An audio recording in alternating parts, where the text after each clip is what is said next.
It really is a mess. And they are manipulating data, calling it science in order to take control of everybody. Most people don't have the ability to challenge it, so they simply listen to it. But as soon as you start looking at the data, none of it makes any sense whatsoever. Mr. Gore, he won a Nobel Prize for his film, Inconvenient Truth, which is rather interesting, that he won the Nobel Peace Prize, which is rather interesting considering the subject matter. But none of his predictions have come true, not a single one. Not one of them has come true.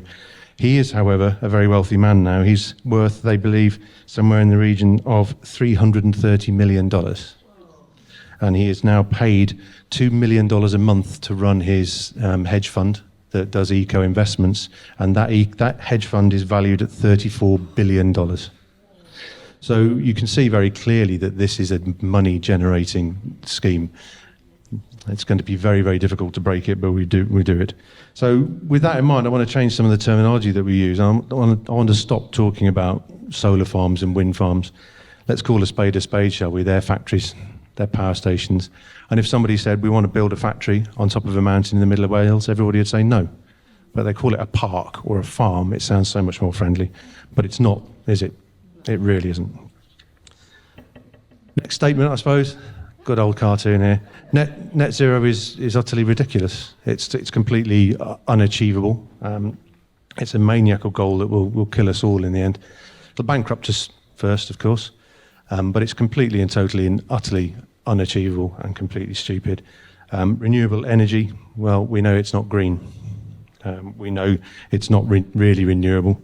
It's totally impractical on a large scale. It really doesn't work. I'll give you a couple of fun facts about this country, because we're in Wales and I live in Wales. We consume as a nation about 1.7 gigawatts of power in a day, and we already have an installed wind and solar capacity of 3.4 gigawatts. So we're already producing roughly twice what we need through so-called green technologies, but the government wants to plaster more and more and more wind farms over the land. It really doesn't work. It's not green. And we don't actually need it in any way, shape or form. As for 100% green energy, well, I took a little spring break in Lisbon earlier in this year. I've taken some photographs of what I could see. That was the palace in Lisbon. There's the Great Bridge, the Vasco da Gama Bridge. You get the message.